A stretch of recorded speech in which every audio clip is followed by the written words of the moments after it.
Saya kemarin kan landing di kota Teheran, di Airport Internasional Imam Khomeini. Tidak ada yang jaga. Kalau kita kan sudah, kalau dibilang perang kan udah segala macam senjata berat itu di airport kan. Ini satu pun tidak ada tentara, satu pun tidak ada senjata berat. Yang ada satpam aja. Bagi Iran, ancaman-ancaman Trump itu bagi rakyat ya biasa aja. Mereka udah biasa perang kok. Nah, kemudian dalam perjalanan saya dari Teheran ke Qom misalnya, itu tidak ada gangguan apa-apa, lancar-lancar aja. Jalan tol lancar, semua lancar. Jadi yang diberitakan oleh media barat atau media-media kita yang condong ke barat itu nggak benar. Kita tidak membantah klarifikasi yang dilakukan oleh PDIP. Ya kan? Kan itu klarifikasi. Masa klarifikasi kita bantah lagi, panjang lagi kan? Jadi kita hanya menjelaskan apa yang saya rasakan dan saya sampaikan kepada Ahmad Basara tadi. Itu intinya itu. Untuk undang-undang KPK ini Bang, ya Presiden mau nyogok DPR lah, kira-kira ini masuknya kan tipikor nih Bang, ya kan? Saya nggak terima itu. Saya tidak terima. Dan saya yakin kawan-kawan lain tidak terima. 3 juta itu banyak. Ya kan? Dan menterinya kan PDIP. Kok dibilang orang Pak Jokowi yang naruh di situ kan PDIP.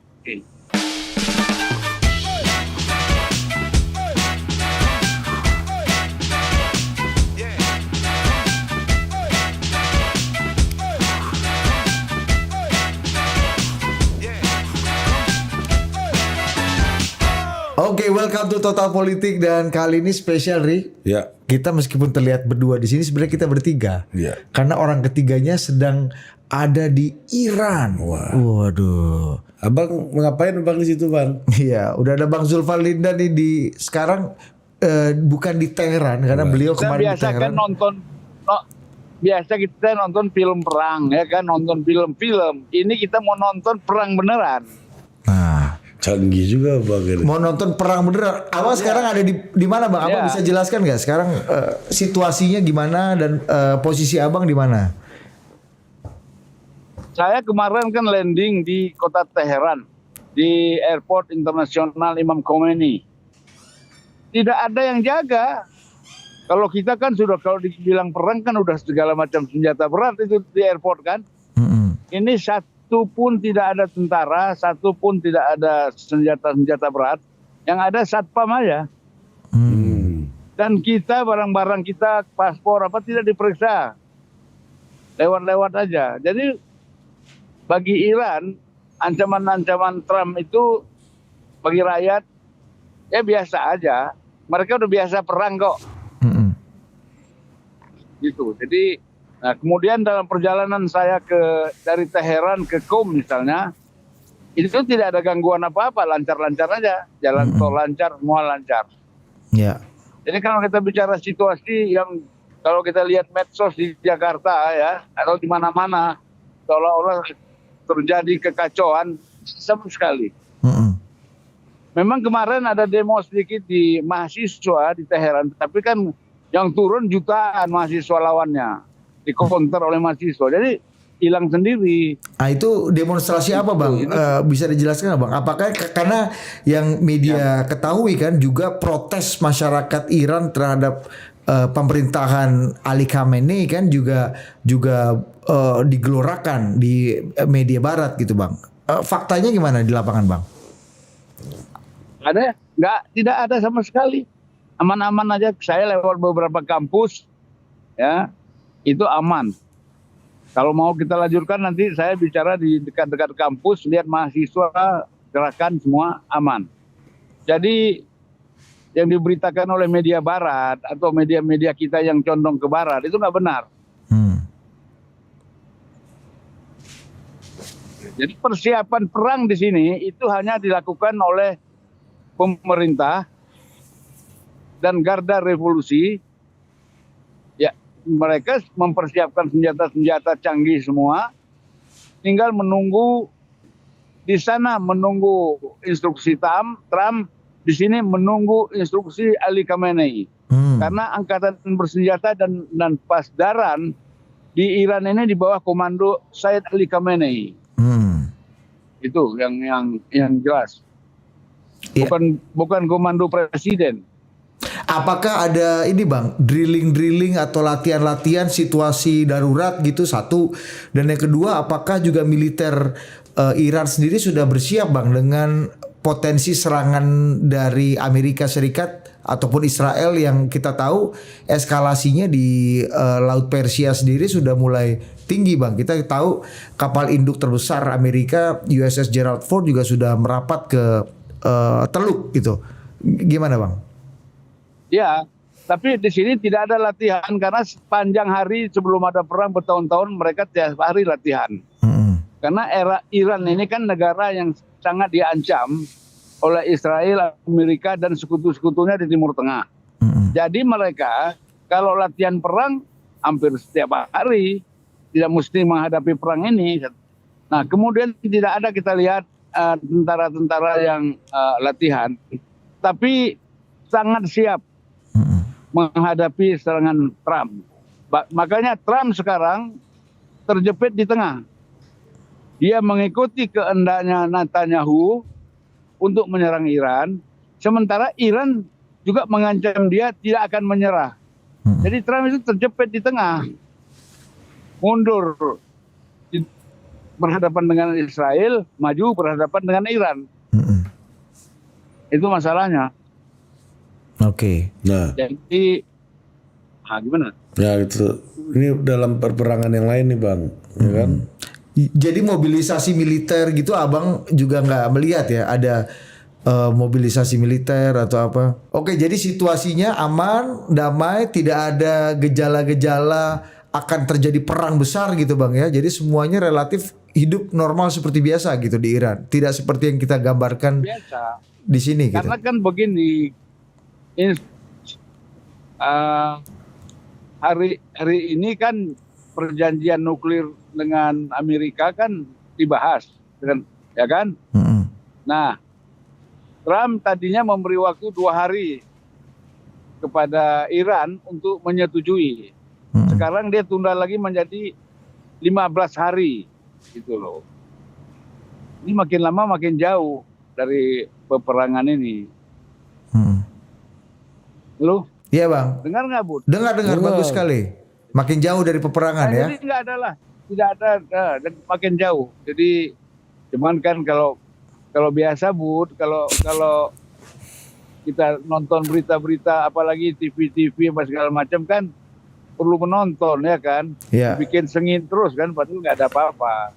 Bang, KBRI Teheran ada ini nggak bang? Situasi khusus nggak? Atau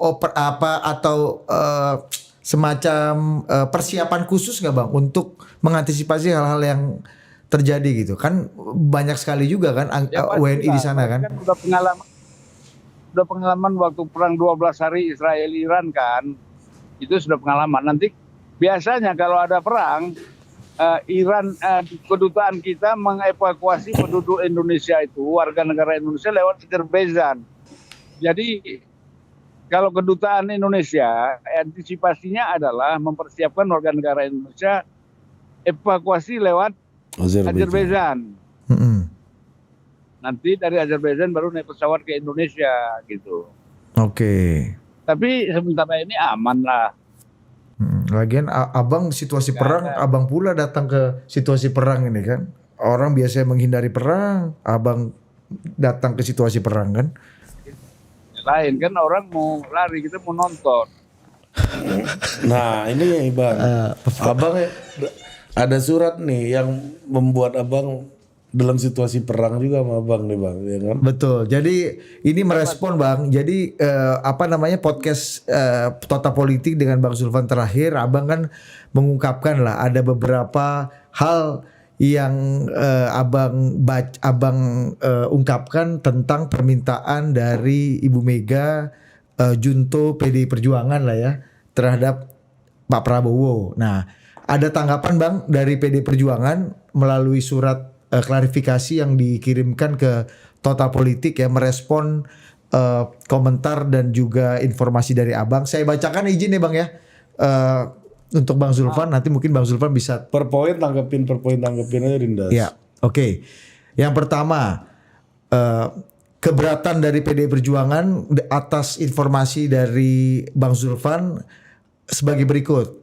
Yang pertama, bahwa pernyataan narasumber Zulfan Lindan dalam acara Total Politik dengan host Ari Putra dan Budi Adiputro yang diunggah melalui kanal Instagram dan kanal YouTube Total Politik, di mana pernyataan tersebut adalah tidak benar, keliru dan menyesatkan dan tidak sesuai dengan fakta serta tidak dilakukan verifikasi dan berpotensi menimbulkan persepsi yang keliru di tengah masyarakat. Nah, itu yang pertama. Informasinya ini masuk ke detail ininya ya, kontennya ya.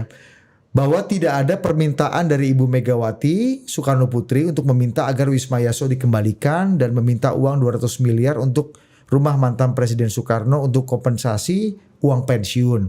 Ini adalah fitnah karena menuduh tanpa bukti. Kalau kita berpikiran jernih dan mengikuti ketentuan yang ada sebagai mantan kepala negara atau Presiden Republik Indonesia dan Wakil Presiden Republik Indonesia, sudah selayaknya Bung Karno sebagai Presiden pertama mendapatkan hak-haknya yang selama ini tidak diberikan oleh negara, termasuk hak tunjangan perumahan yang diberikan negara kepada mantan Presiden dan Wakil Presiden sebelumnya. Hak itu diberikan melalui Sekretariat Negara berdasarkan ketentuan Undang-Undang Nomor 7 Tahun 1978 tentang hak keuangan atau administratif Presiden dan Wakil Presiden serta bekas Presiden dan Wakil Presiden Republik Indonesia. Itu konten pertama Bang, konten tanggapan pertama. Abang mau ada tanggapan? Atau saya lanjutkan dulu? Kira enggak, nanti aja kepanjangan nanti. Oke. Nah, sebenarnya kan saya sudah jelaskan semua kepada Ahmad Basara. Apa yang saya bicarakan di dalam Total Politik. Saya sudah sampaikan, dia mengatakan kepada saya, dia diutus oleh ibu untuk ketemu saya. Karena dia sebelumnya sudah mendapatkan informasi dari yang lain. Ya, dari yang lain sehingga Pandana Baban konfirm kepada saya, benar nggak itu? Benar, saya bilang. Nah, jadi kalau PDIP mau tanya yang sepertinya seperti apa, tanya aja Ahmad Basara. Saya sudah jelaskan semua. Oke, Bang. Bahkan saya menjelaskan tidak lengkap karena saya takut akan memunculkan kegaduhan yang lebih jauh gitu loh. Makanya tidak saya ungkapkan.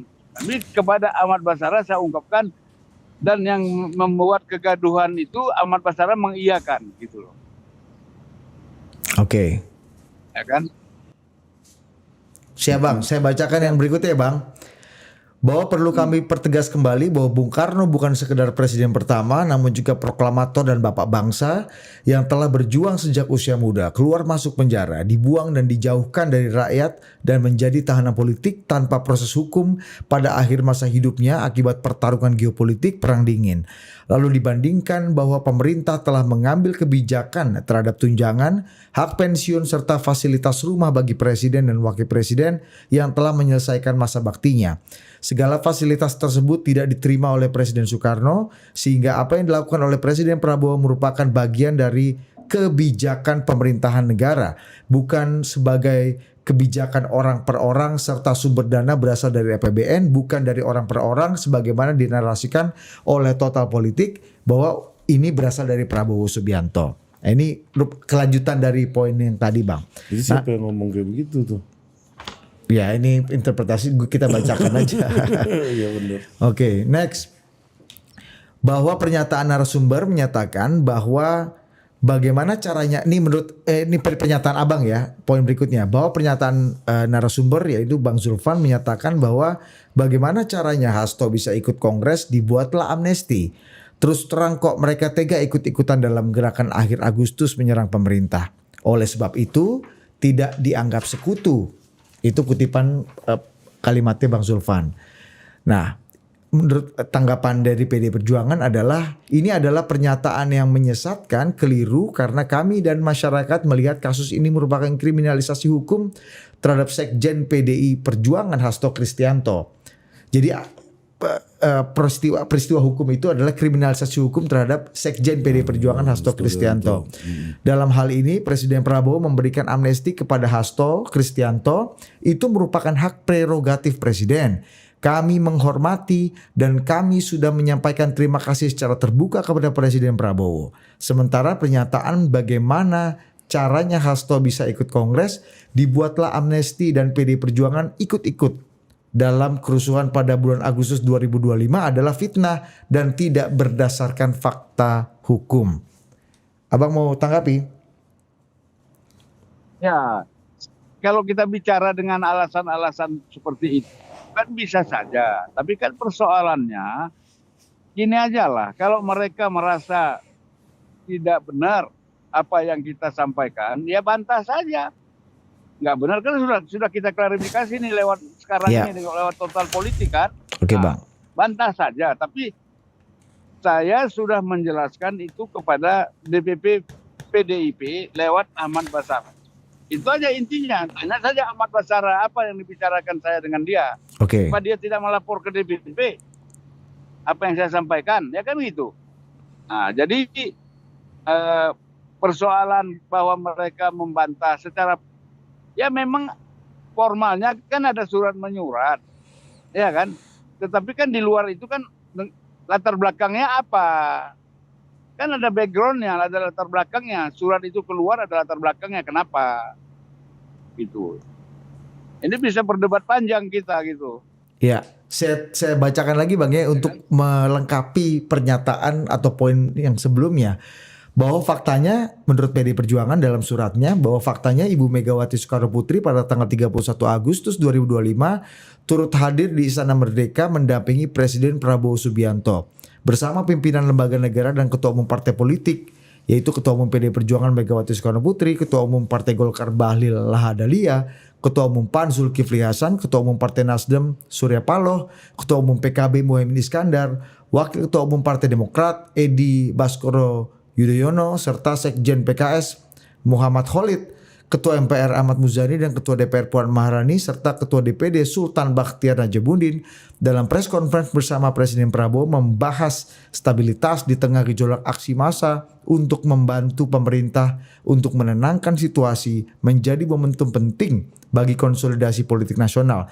Fakta ini membantah apa yang dituduhkan oleh Saudara Zulfan Lindan seolah-olah PDI Perjuangan terlibat dalam kerusuhan bulan Agustus 2025. Poin berikutnya ini pelengkap Bang, nanti Abang tanggapi bahwa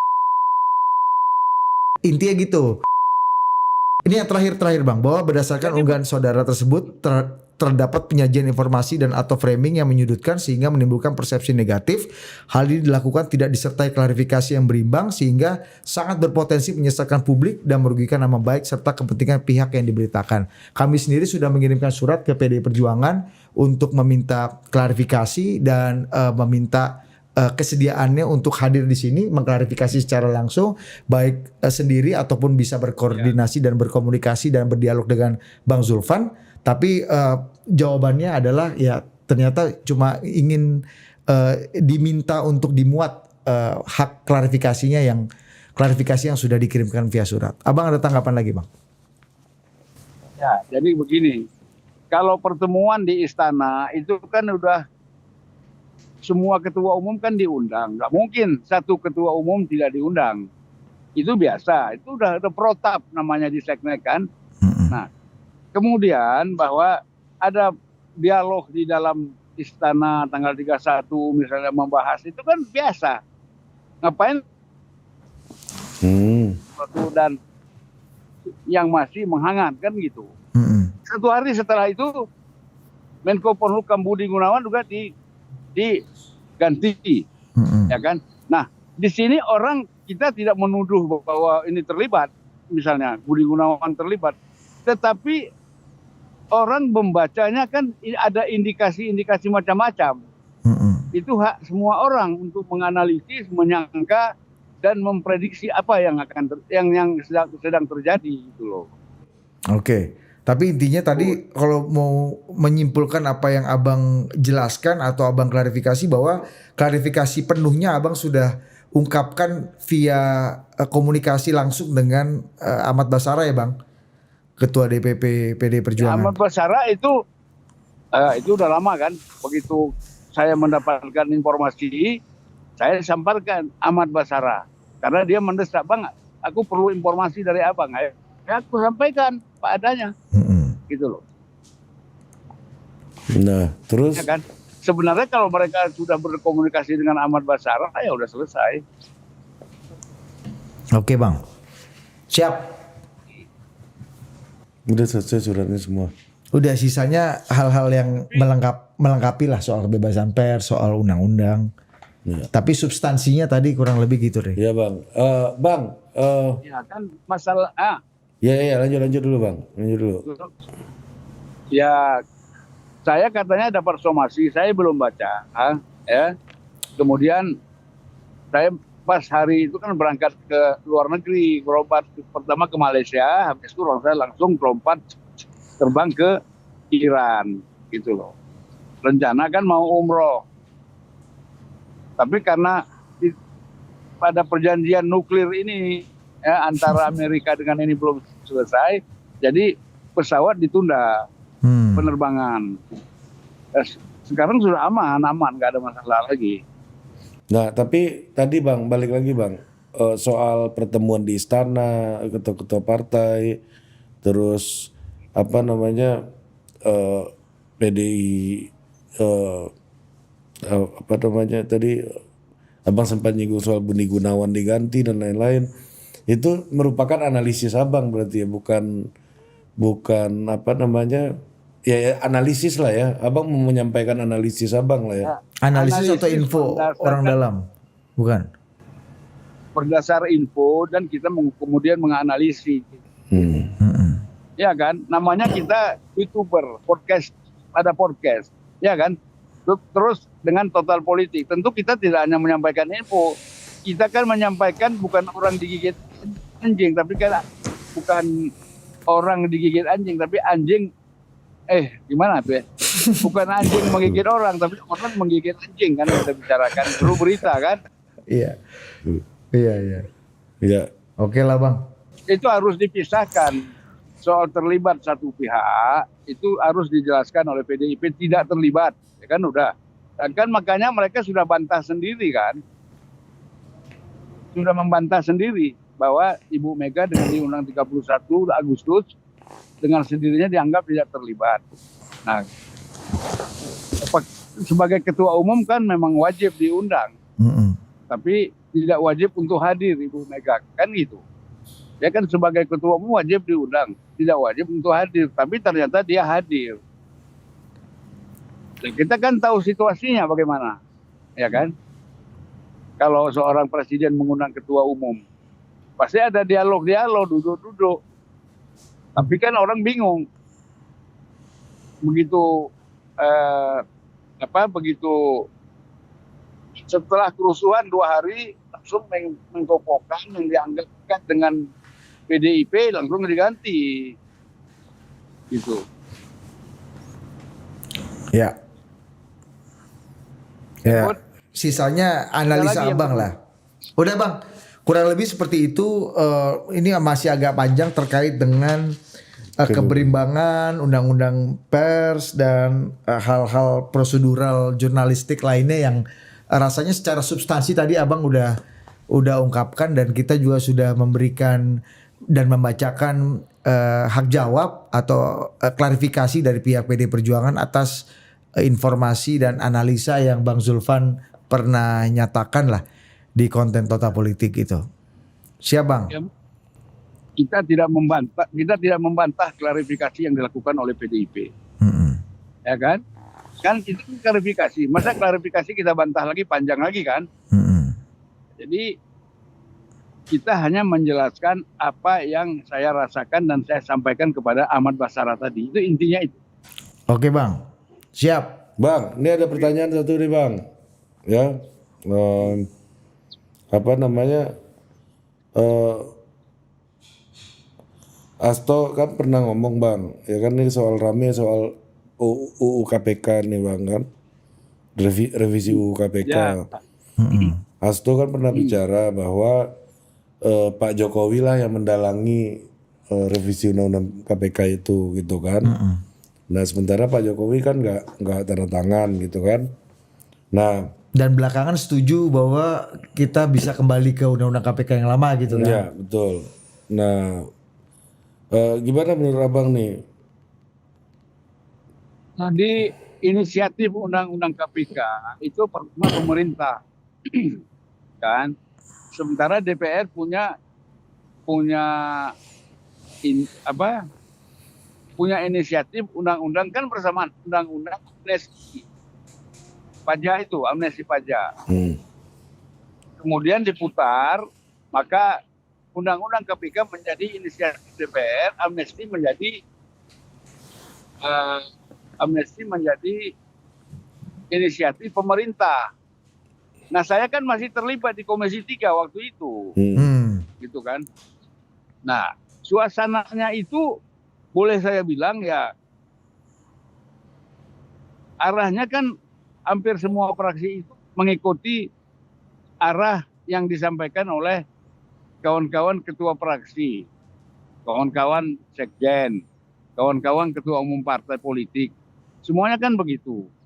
Dan sehingga solid semua partai itu memutuskanlah Firly sebagai ketua KPK dengan suara terbanyak gitu loh. Jadi tidak ada di situ pengaruh Jokowi dalam ini. Dan dalam hal undang-undang itu kita sepakat bahwa sebelumnya kan bagaimana orang bisa tersangka ternyata terbukti dia tidak bersalah, tidak ada SP3. Nah, kemudian diadakan SP3 supaya orang-orang yang dituduh dan tersangka yang belum pasti benar, maka bisa di SP3-kan oleh KPK. Itu kan lebih bagus daripada orang terkatung-katung. Ya kan? Nah, Bang. Jadi itu. Jadi kalau saya melihat ya dulu kan PDIP waktu pertama keluar itu kan tidak pernah komentar apa-apa. Setelah pecah dengan Jokowi, mulai Jokowi yang terpojok gitu loh. Coba cari, ada nggak berita pada saat itu orang rame-rame ada demo segala macam, ada komentar dari PDIP menyatakan seperti itu. Keluar pernyataan itu kan setelah Jokowi pecah dengan PDIP kan gitu. Nah, Bang, ini ada omongannya Pak Hasto juga, menurut Abang sebagai orang yang lama di DPR, ini logis dan rasional nggak nih? Saat itu Pak Menteri yang menjadi kepercayaan dari Pak Jokowi ini menyampaikan bahwa kira-kira akan diperlukan dana sebesar 3 juta dolar Amerika Serikat untuk menggogolkan revisi Undang-Undang KPK. Jadi untuk Undang-Undang KPK ini, Bang, ya Presiden mau nyogok DPR lah, kira-kira ini masuknya kan tipikor nih, Bang, ya kan? Saya nggak terima itu. Saya tidak terima. Dan saya yakin kawan-kawan lain tidak terima. 3 juta itu banyak. Ya kan? Dan menterinya kan PDIP. Kok dibilang orang Pak Jokowi yang naruh di situ kan PDIP. Betul nggak? Yasona Lawli kan PDIP menterinya. Bersemangat sekali dia untuk menyelesaikan persoalan ini gitu loh. Jadi ginilah, kita karena sudah retak, maka kita buka semua cerita memojokkan. Kalau waktu kawan-kawan kan, wah Hasto bilang sama saya, wah saya dekat sekali dengan Pak Jokowi, sering saya dipanggil Pak Jokowi, sering saya minta waktu kapanpun diterima, kan gitu. Waktu itu. Retak, maka ini ya. Makanya jangankan di politik, di rumah tangga kalau sudah bercerai semuanya dibongkar. Ya kan? Iya. Betul nggak, Ari? Aku belum pernah, kita Bang. jangan bercerai. Ya, aku juga belum pernah bercerai. Iya. Aku malah belum pernah kawin, Bang. Kau kawin sering. Oh, kawin sering, nikah kau belum pernah. Jadi ini 3 juta dolar ini gimana maksud Abang? Kalau aku pikirnya gini, Bang, masuk akal nggak gitu? Undang-undang revisi undang-undang KPK ini lebih menguntungkan siapa, Jokowi atau DPR gitu? Kenapa Jokowi yang harus nyogok gitu loh, Bang? Ya nggak mungkin. Saya kira kalau nyogok begitu untuk apa? Undang-undang KPK kan sudah kita ketahui nggak ada duitnya. Kalau undang-undang lain yang menyangkut perdagangan, ekonomi, industri, ya kan, itu ada duitnya, banyak kepentingan. Kalau KPK kan nggak ada yang kepentingan. Jadi mengatakan bahwa ada 3 juta dolar, di mana uangnya, siapa yang terima, bagi-baginya kemana, kita nggak tahu. Padahal abang anggota Komisi 3 waktu itu.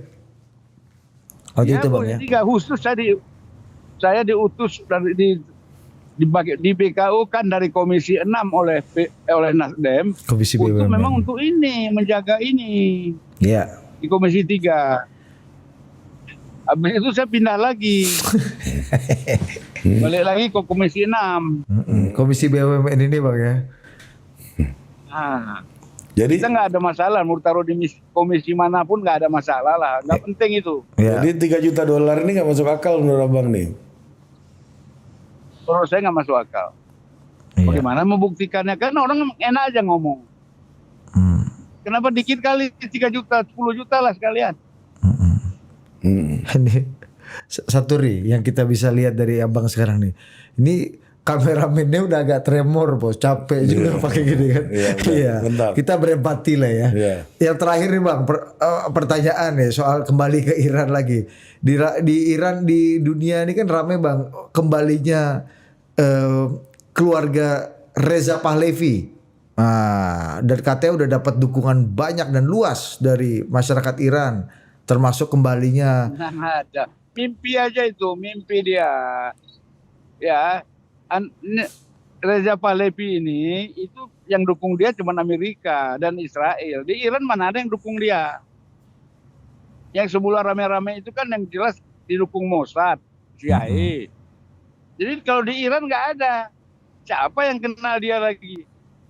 Ya kan? Bung Karno aja sebagai pendiri Republik sudah mulai dilupakan oleh Gen Z, netizen segala macam.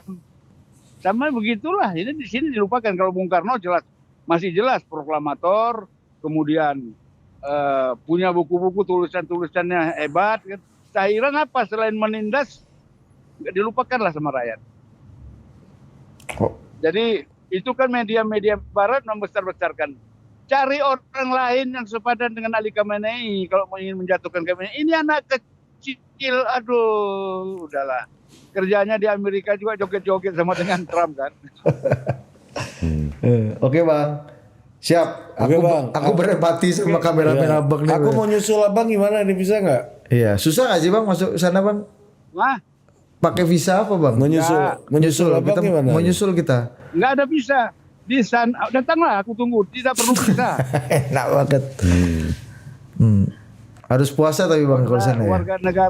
Warga negara Indonesia nggak ada di sini, banyak orang nggak puasa. Di dalam Syiah itu setiap musafir tidak wajib puasa.